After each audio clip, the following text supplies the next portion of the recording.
even though ecosystems seem to not change very much, so we can say that ecosystems are balanced.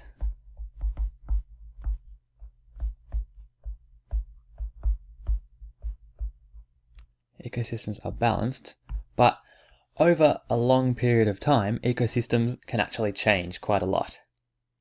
And if we look at Australia here, we can see that at the moment, all the inland of Australia is mostly desert ecosystem. But millions of years ago, particularly when the dinosaurs were around, all of Australia, even the middle desert part now, was a rainforest.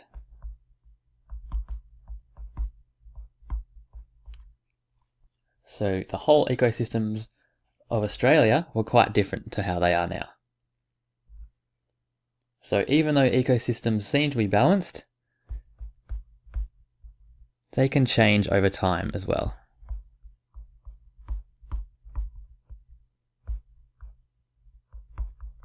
Ecosystems change over time. And the first types of changes we're going to look at are natural changes.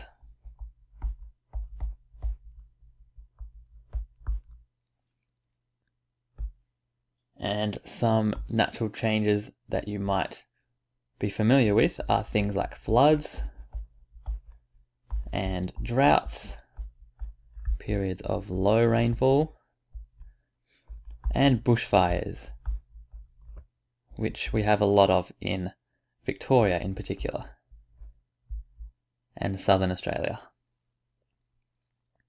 So all these types of changes happen naturally, and they're a normal part of the ecosystem. And actually, in many ecosystems in Australia, they're necessary to keep the ecosystem healthy. They're normal for healthy ecosystems.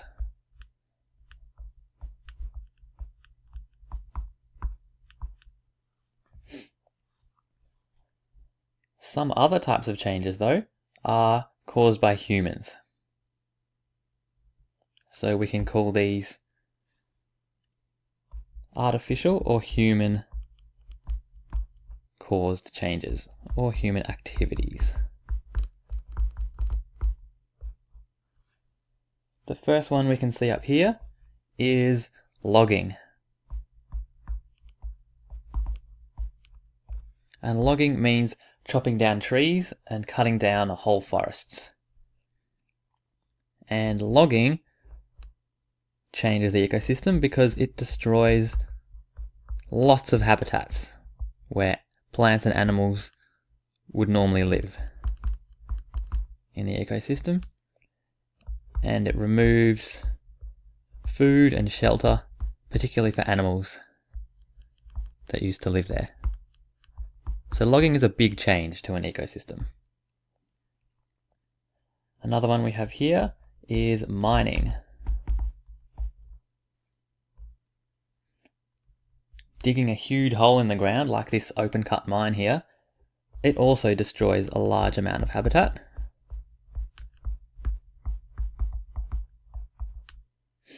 But on top of that, mining often releases chemicals into the environment, which can be poisonous. And often this poisons lakes and rivers that are near the mine.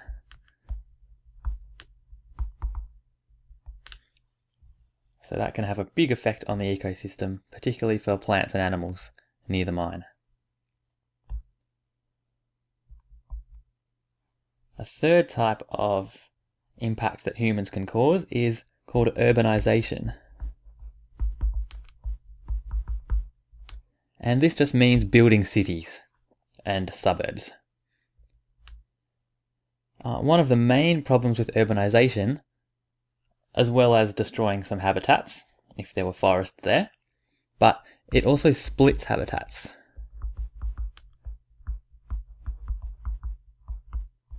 Because we build roads and we build suburbs that split off one part of the habitat from another.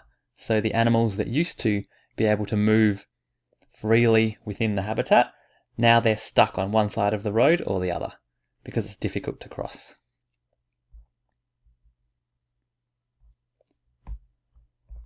This next one is, we will call it introduced species. And these are things like foxes and rabbits, as well as domestic animals like farm animals, which are not native. But they have been brought into Australia by humans, and suddenly they impact the ecosystem by being predators or by trampling the grass, which can have big impacts on the wider ecosystem.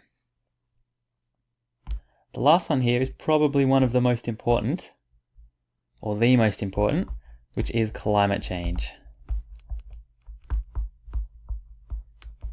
And it's a controversial topic, but because of carbon pollution that humans have been putting into the atmosphere, this is going to change whole ecosystems in the coming decades.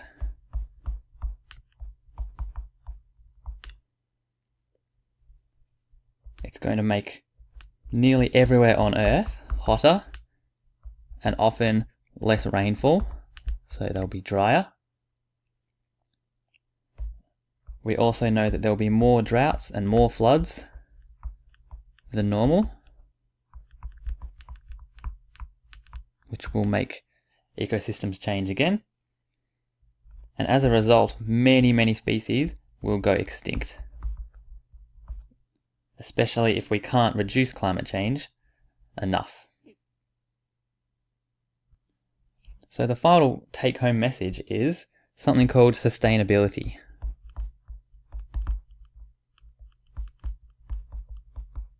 And sustainability means, how can we as humans reduce our impacts on the environment?